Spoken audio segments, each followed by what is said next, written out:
Good morning, everybody. It is September 28th, and this is the Seth Rich and Shawn Lucas edition. It's been a while since I've even done a video talking about Seth Rich. Now, and Shawn Lucas, I share memes and posts about them a lot, but I'm going to go through step by step and talk about them because I have a Google alert set up where I read articles where the mainstream media they love to lie about Seth Rich and Shawn Lucas, and they want to make anybody that discusses them labeled as a right-wing conspiracy theorist and a Trump supporter. And so I'll say this right now: I'm not a Trump supporter. I'm not a right-winger. I do not legitimize by voting. Let alone by supporting any political candidate. So get that out there right now. So the mainstream media is obviously wrong. Shocker, right? But when I go protest, especially when I'm advocating for truth about Seth Rich and truth about Shawn Lucas and DNC Fraud Lawsuit, I bring the facts. I bring the things that are publicly available to everybody. And I'm going to go through it today.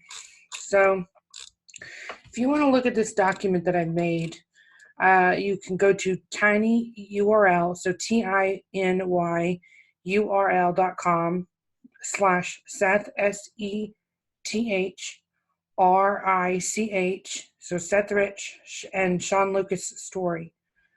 Again, it's tinyurl.com/SETHRICH, and then Shawn Lucas, SHAWNLUCAS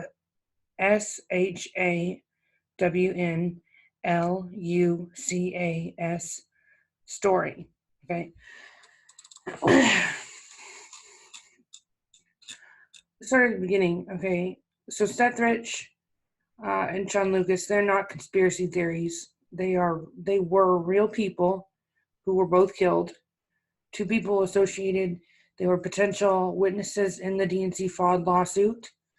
The mainstream media likes to push a false narrative to protect those in the government who were exposed with the releasing of the DNC emails and the information released by the DNC Fraud Lawsuit. The lack of the mainstream media covering the DNC lawsuit, I mean, there has virtually been a blackout from the vital information that people need from the court documents of the DNC fraud lawsuit. Seth Rich, he was a millennial DNC voter data analyst. He was one of two witnesses in the DNC fraud lawsuit who were killed in 2016 before they could testify against the DNC. Now,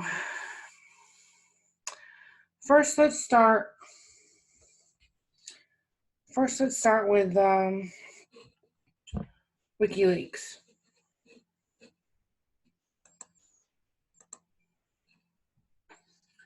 Yeah, I just pulled my hair out. Oh, well, that's okay. We're not about looks here. Where am I? Okay, Wikileaks.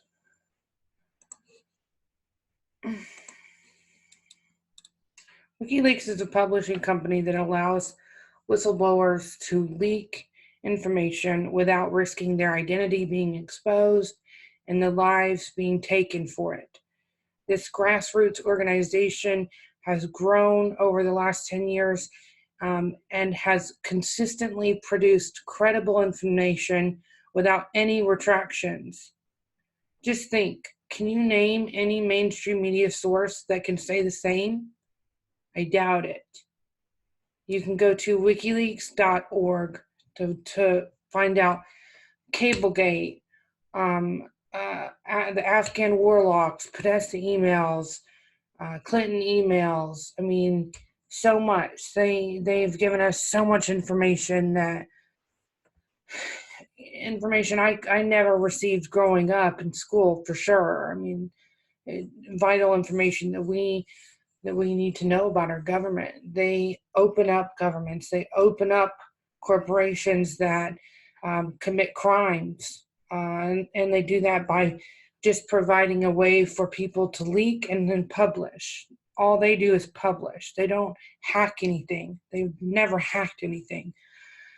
And they help people secure their identities. That's it.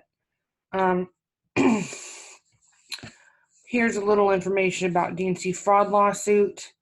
I really want to encourage all the doubters to research this information on your own. Question everything. Go to www.jampac.us, jampac.us. Read the core documents. I'll give you some snippets of what I've learned following DNC Fraud Lawsuit. In my opinion, it basically went nowhere. The big value of it, though, is showing, number one, showing that we have no real system that works for the people. There's not going to be justice within the courts. Julian Assange is another example of that. To explain who Seth and Shawn Lucas really were and what they were passionate about, first you have to explain the DNC fraud lawsuit. So in 2016, Jared and Elizabeth Beck were former Bernie donors and supporters, myself as well. They took the DNC to court for scamming their constituents in the last 2016 election. It is assumed, or it was assumed at that point in time, the DNC did not pick their candidates behind closed doors. Not much really anymore, and for good reason. The DNC fraud lawsuit gave us the opportunity to question the organization's ethics and see on paper where exactly they stand regarding their actual policies. The DNC did not remain neutral. As jampac.us pointed out, the DNC, this is in quotation here, the DNC was biased in behavior of one candidate, Hillary Clinton. The DNC operated to ensure that Hillary Clinton would secure the nomination. The DNC is allegedly governed by a charter and bylaws of the Democratic Party.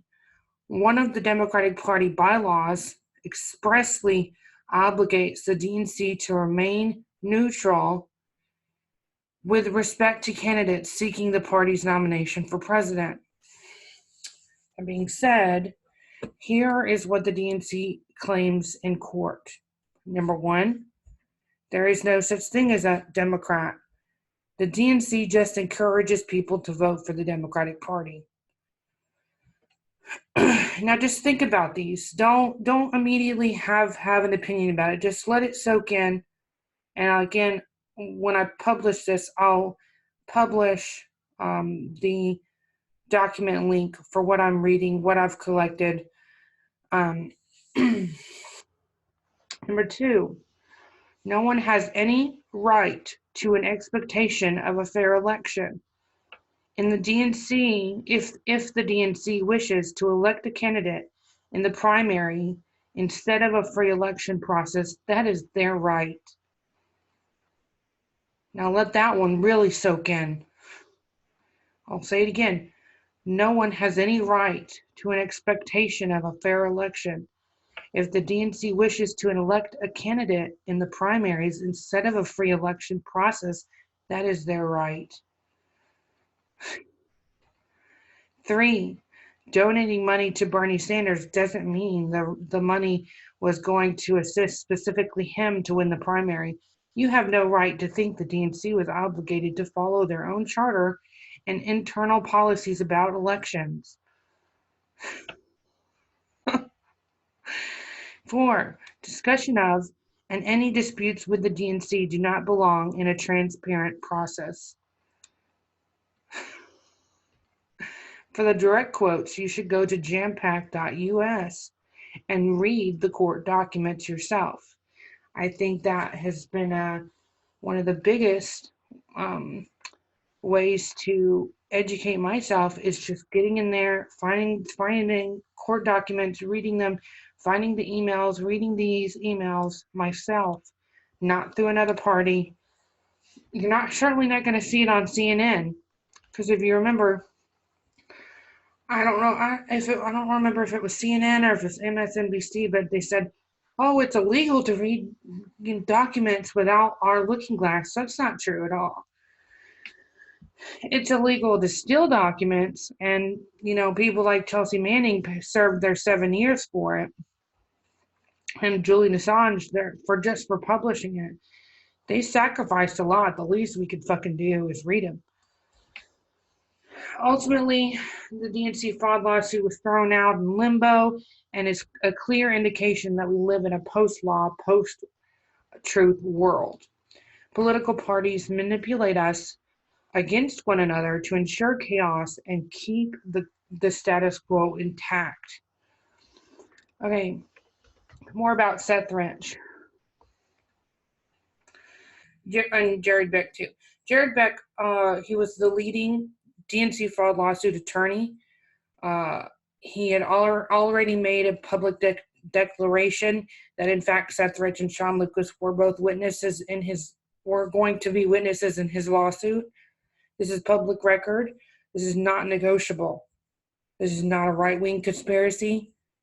I don't use 4chan. I don't support Trump. So fuck those people who want to mislabel me and discredit it, so we won't pay attention to the facts here. The mainstream media just can't seem to report about this accurately. I just can't imagine why. Most of them are too busy lying for the DNC to have any truth come out. They just read what's on their cards. They don't care where the information came from. They don't actually research any of this.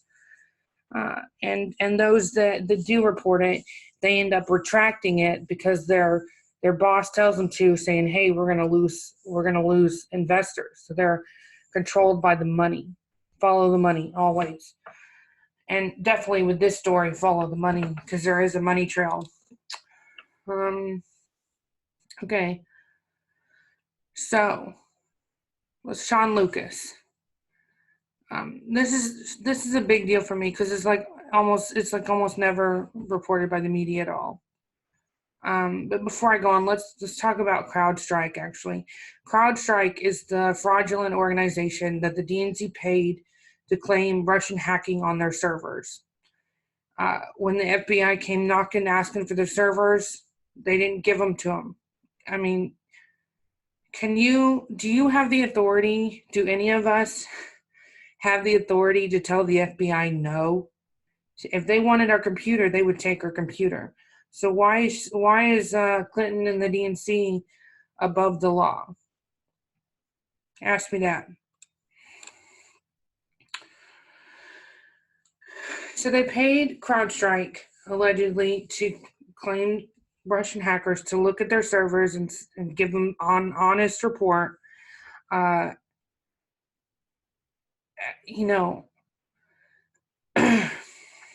alone is fishy. Paying an organization that had already previously been caught in another fake claim against Russia for another previous thing in the past, and they were debunked. So let's talk about the money trail connecting the DNC to Crowdstrike and the deaths of 2 DNC fraud lawsuit potential witnesses. Don't take my word for it. You can go to Disobedient Media and look it up. You can go to where I first found it, which is America First Media. Look up Breaking Seth Rich Hush Money, or on Disobedient Media. It says breaking Crowdstrike payments coincide with the deaths of Seth Rich and Shawn Lucas. Actually, I'll pull it up for you. I think I already have it pulled up.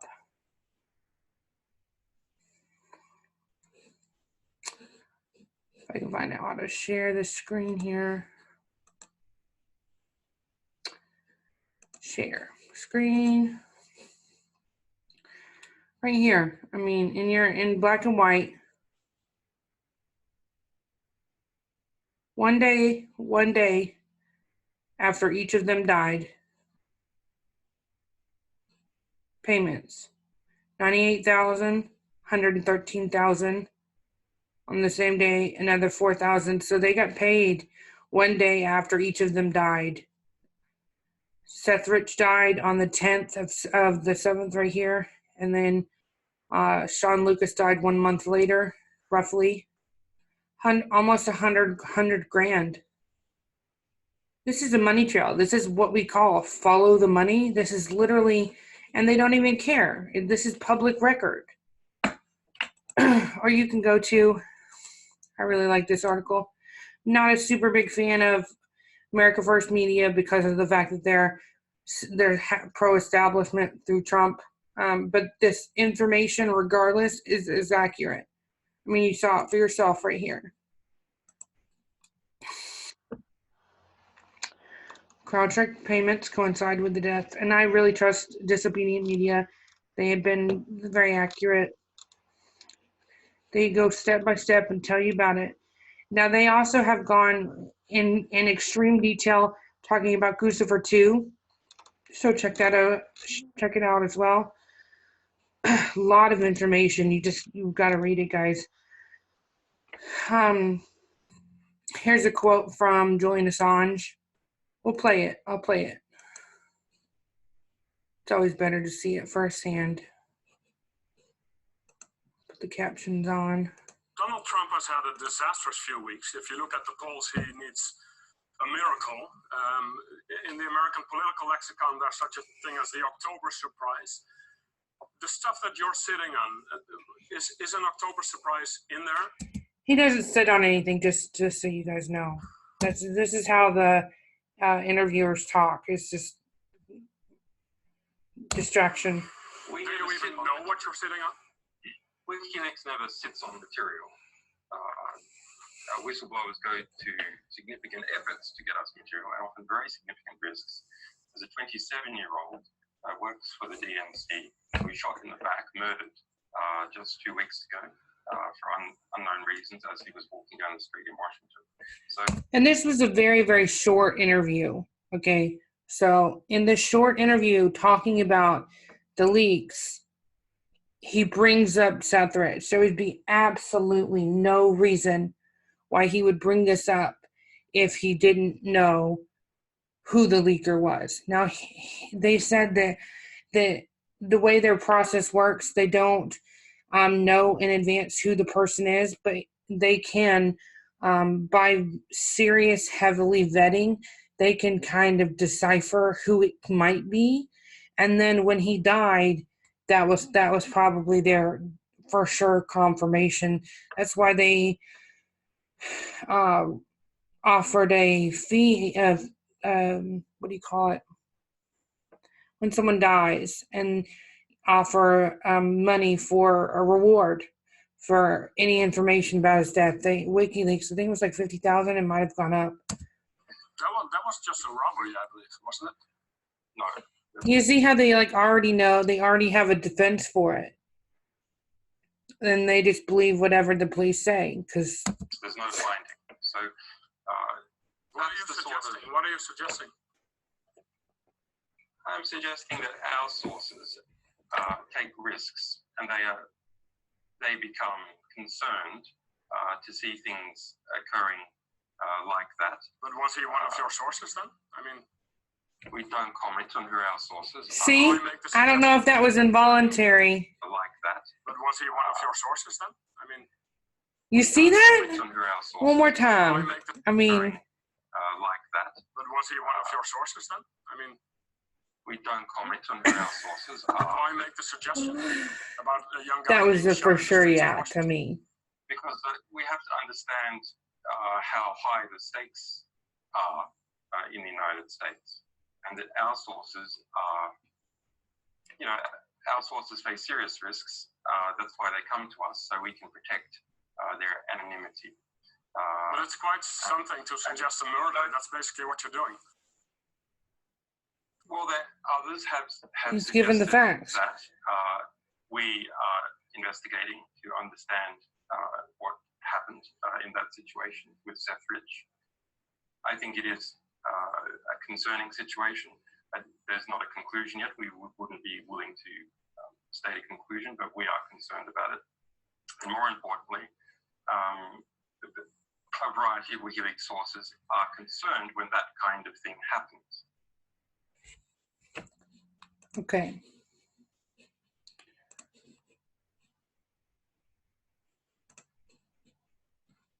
Take this off share. Stop share. Okay.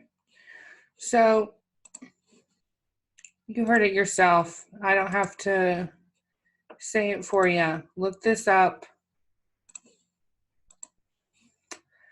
Okay, so we have the Crowdstrike payments. We got the court documents that you need to, guys, that you all need to read. And then there's Kim.com. He made a claim on Twitter that he can give written testimony that Seth Rich was the leaker. However, if he was to go to the U.S. would have to promise his safety and freedom to do that. And they have not returned. They never returned his calls. He actually said, I have written testimony that Seth Rich was the leaker and proof. And then I think his lawyers told him to back off for his own safety and freedom. So there's that too. Then let's see. Let's talk about Shawn Lucas.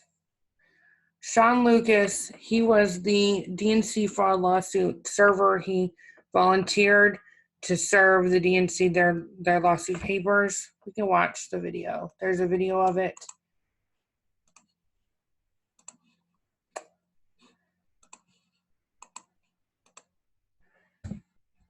Pull this up.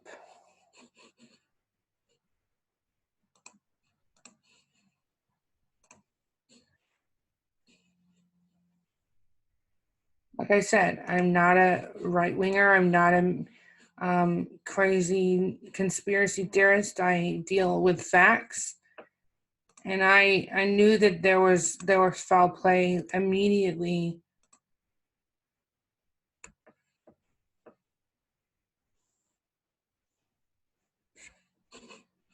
This is 13 minutes, so we won't watch it all. We'll kind of skip through it after.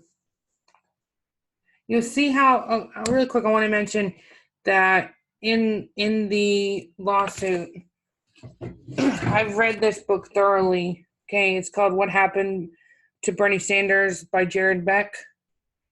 And he goes through it personally. So get this to help you understand what happened in 2016 behind the scenes, especially with the lawsuit. But you'll see in the court documents that the DNC actually denied a valid attempt at serving them because of the fact that they didn't get Debbie Wasserman Schultz or somebody listed in the lawsuit to come down and take the papers. They told them specifically, hey, we need somebody on this lawsuit to take this information, somebody of value, and they sent down some secretary of the DNC. And they did that because they wanted to make the lawsuit as invalid as they could. This is not the DNC's first rodeo, you know. They're used to getting around the law.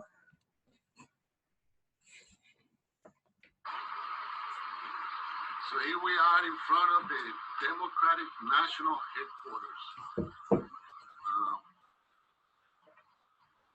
We're about to go in there and we're going to serve them with some legal papers. My name is Ricardo. I'm a video producer as well, and I'm very excited to do this. We have Lucas that's getting ready, so we're going to follow him. We don't know if the security is going to let us film inside, but we're going to try. And here we go. See, they weren't just filming for the fun. They were filming because they were doing it for the lawsuit, for the validity of it. Ready, Lucas? Okay, let's go. Look at him. He looks happy. He's nice dressed. He clearly is not some, bum or drug user. this was probably one of the most important things he's done in his life. And I know if it was me, I'd feel the same way. This is back when they thought maybe I have a chance within this court system to fix something, you know.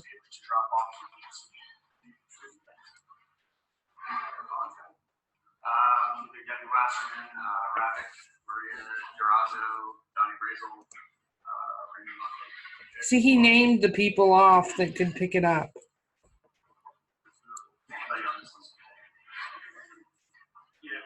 And he's a young guy, and he just volunteered, so I'm sure that he didn't have a lot of experience in it. So as you can see, we gotta go to security.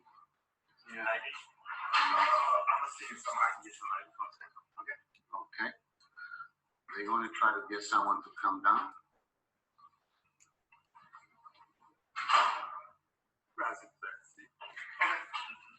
Okay. So how many is it? Is it 2 files? 2 files. Oh wow. One for Debbie and one for DNC as a whole. Oh, okay. And they came during a work day, so she should have been there.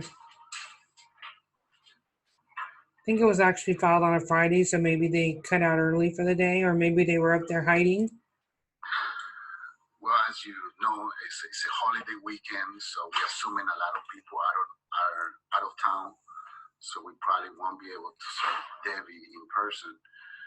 But we're still here. We're here, and you guys are going to witness this live right now. I was one of the people watching this live. No, I know a lot of other people that were doing it too. We saw this live in action. Yeah, thank you. These people just drones doing their job, not caring they work for a corrupt organization. They don't think about that.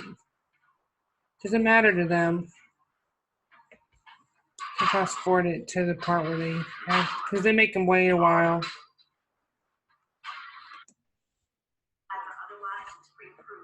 Take you here. So based on that, we're asking that you try to. Okay, so what's the process for us to do that then? Because we want to show the people that are part of this lawsuit that we are officially serving the DNC. And are they going to allow us? They're saying they can't record. So maybe we come back to that then? If we get proper people, I'm sure we'll be willing to accommodate. But okay. By way of doing anything live, it would have to go through regulations in the building. I believe you would be able to understand. Well, they're saying they got to get it pre-approved to serve the lawsuits. They told us that we can be live videotaping this right now, so we have to go to the proper procedure, they say. So I apologize, but I'm going to have to turn this off for now. If I can turn it back on, I will. But here, if you're going to turn it in, don't worry. He's very smart. He said he was going to turn it off, and then he kept it rolling. When they came back in, they kept it rolling. Very smart. You see how it's kind of like down. I wonder if they're going to send that to us. I wonder. Well, this is exciting. He said it's exciting. In 2017, I hosted a DNC fraud protest. We stood outside this building and we all took a knee for Seth Rich and Shawn Lucas and their sacrifice, standing up to the DNC, and they were killed for it. I have absolutely no doubt in my mind that they were. They were both killed within a month of each other before they could testify. I mean, we're talking about 2 witnesses dropping dead within a month. That doesn't just accidentally happen. That's not a coincidence. And again, I'm not a right-winger, not a Trump supporter. They're going to try and use that in the mainstream media to discredit this information and the sacrifice of these people. And it really makes me sick.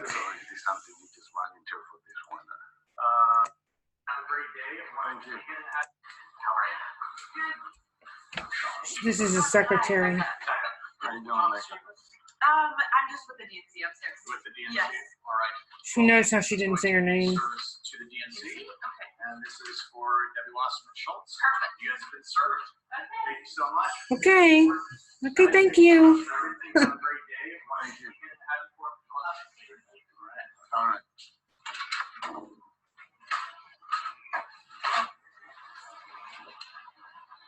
That was probably the most gratifying thing I've ever done. You know what, Dan? Let's close this tree real quick. Let's do it. So let me see. So here it is, people. You guys were able to witness that. It is Democratic voters. You see how happy they were? Thank you. We were able to deliver the document. Yeah, they wouldn't give us any of the head honchos, which I kind of had a feeling wasn't going to happen. But we did make contact with somebody from the Democratic National Committee's office. And This is a real revolutionary right here. democracy has prevailed today. Exactly, and you guys all were witness to it. That's the beauty of technology. I'm so happy today. Now We're both happy. have a wonderful 4th of July weekend. Happy 4th of July weekend, everybody. One source process. This is something that you can drink on this weekend. Cheers. Yeah. Cheers.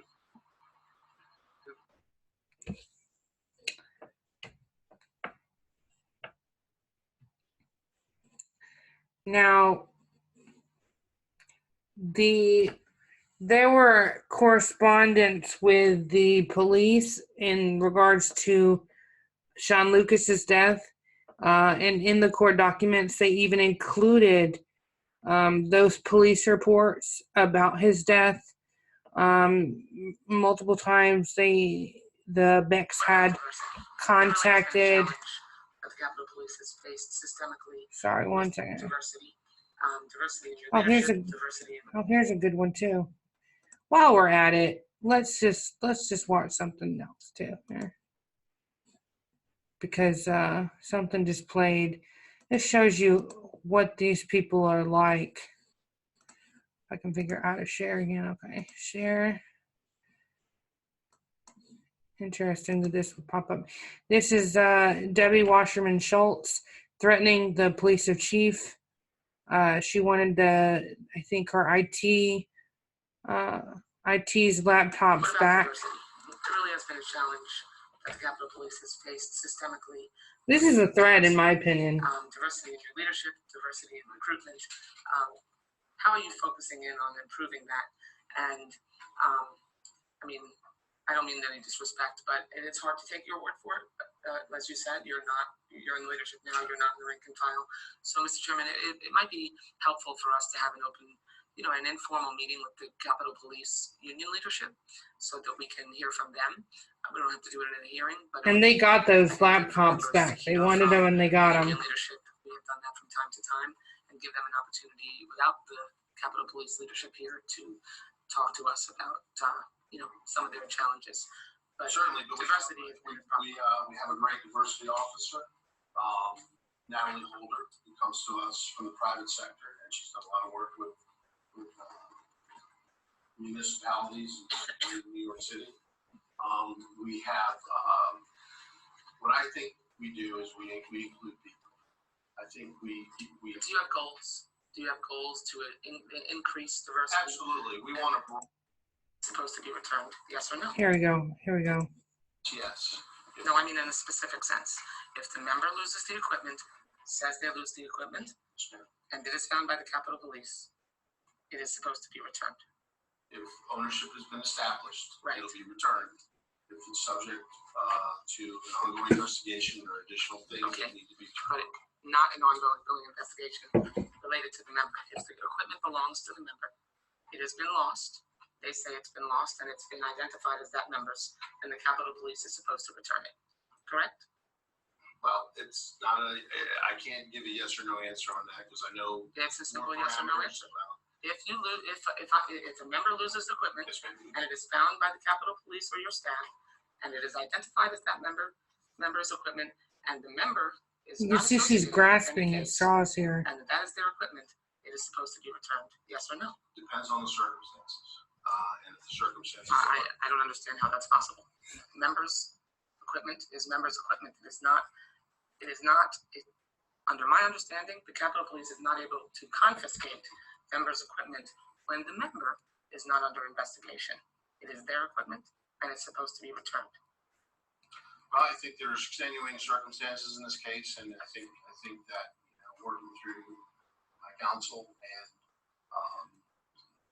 the necessary personnel, if that in fact is the case, and with the permission of through the investigation, we'll return the equipment. But until that's accomplished, I can't return the equipment. I think you're violating the rules when you conduct your business that way, and should expect that there will be consequences. I yield back. Thank you for your There will be consequences, Debbie. Chief, you let you off easy. Chief, you're answering all the tough questions, but appreciate both of your. This is the kind of people that we're dealing with here. Vicious, well-educated in regards to skirting around the law. So again, you can go to jampack.us to look up exhibits. Yeah, I think it's Exhibit 9. It says 33-6, Exhibit 9, Shawn Lucas's Facebook profile. And then it also has an incident report for this August 2nd with the responding officer, Kathryn Fitzgerald and Adam Sotelo, and requesting their body cams, which was never produced by the police.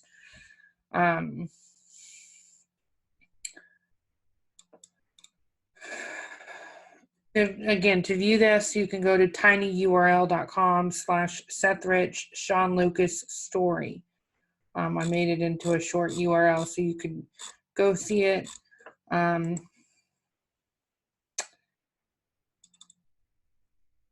If you remember too, I'm not going to get into it today, but if you remember around the August, July, when Seth Rich and Shawn Lucas were both killed, Shawn Lucas was shot in the back walking home. To me, that seems like a paid hit, a kill. It was not. Hold on, I'm getting a phone call. Why so early? Collect call. Shawn Lucas was walking home in Washington, D.C. Soon after he had leaked the emails. He was shot in the back, I believe twice.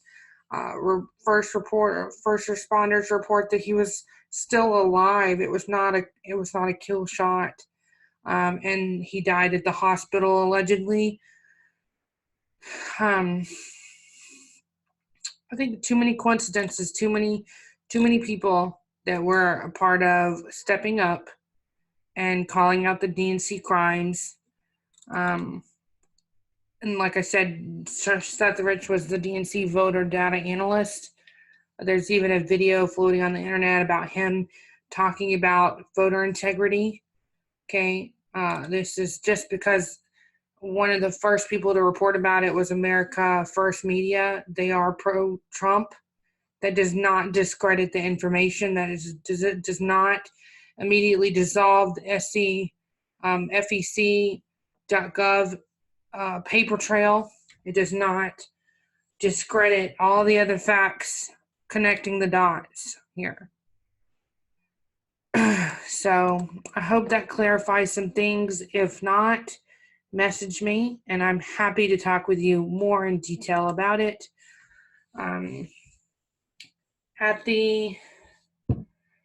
One interesting thing that I don't waste my time with too much talking about, but I have covered it. And a big reason why I don't trust the mainstream media, I've had firsthand experience on them misreporting this subject, despite giving the facts, because at our DNC fraud protests in November, I think November 14th of 2017, I was contacted by a BBC UK reporter, ironically with the name Charlie Mole, and I looked him up. That's not his actual name, or at least the name that he works under. And he corresponded with me and said, hey, I saw that you were helping some other, I would say, anti-Democrat, some other truther I made graphics for somebody that was suing the DNC, so I made graphics for their event, put it on there just free of charge, just to help. And so they got my name from that guy, and he asked me, he goes, I really want to talk about Seth Rich. We see the validity in his story and what happened to him, and we're going to do a movie about, it's called, he said it was going to be called Seth Rich, Murders in Washington. So it's like, man, you know, this like low-level reporter wants to record it. And I told him specifically in his emails, I said, if you screw us, if you report us incorrectly, then we will call you out on it, because we do have a good team of activists who work together, and we will report what happens, what you do. He said, that's fine. So here's the book right here. I gave him a book that I always bring the facts with me to the protest. So I flew from Tennessee at the time to Washington to do this protest in November in DC. I brought the Seth Rich book, all the information that I've collected, all the information I just showed you and more, and had the physical news stories for people to read, gave it to him. He filmed the whole protest. He had, not only did he have documents that I sent him before the event, documents that he saw during the event. He interviewed people at the protest. He got our perspective. And he even had the ability afterwards I told him afterwards, if he needs any content, email me and I'll send it back. And then the alleged video that he produces, he's going to put it into the video that he's making about Seth Rich, Murder in Washington. And it'll air like the next spring. So I waited. And when it came out, it was 99%. First, it started out being pretty accurate. It mentioned how he died. Then it also mentioned actual conspiracy theories and people that I do not feel are credible. Put those people interviews in there. He interviewed a former DNC staffer that essentially called people who investigate Seth Rich, he called us parasites, and said that, you know, we're so low, we're parasites that don't normally get airtime, and saying that we do this for the airtime, and that's fucking untrue. People like me, I have severe anxiety. I don't do this for fucking airtime. Do I look like I fucking do this for airtime? No. So I was specifically insulted by him for doing this, because then immediately afterwards, then they showed a clip of our protest. The protest was like several hours, and they only showed about maybe 30 seconds of it. So not only did BBC UK have the information they needed to report accurate information, they were handed the information. They showed that Americans were peaceful or not. We told them we're not right-wingers. We don't support the establishment. I don't even think that we allowed pro-Bernie stuff at our protest. I didn't want to restrict people too much, but I definitely was not pro-Bernie at that point. So I didn't want to have anything to do with any political issues. This was about holding the DNC accountable, and we did that. At least for that day, and they used us. So I have personal experience with the mainstream media lying about this, and it's very eye-opening to see it, you know, firsthand. But anyway, moving on. I mean, I called the guy out publicly. I did a live stream one day, and since then my Facebook page has been deleted, and so the video's gone, but called the guy. It took me a while to get a hold of him. He just said, I can't, I don't have time for this right now. I don't have time to talk to you right now. And he's like, just email me. And I said, I actually have emailed you, and the email came back that the email has been deleted. So So that was on purpose for sure. So you can't trust the media. That's why we got to become the media ourselves, which is what I'm doing right now. I'm just trying to give you the information I've learned. That's it. Question everything. I'm going to probably go back to bed again. I will talk to you guys later. Peace.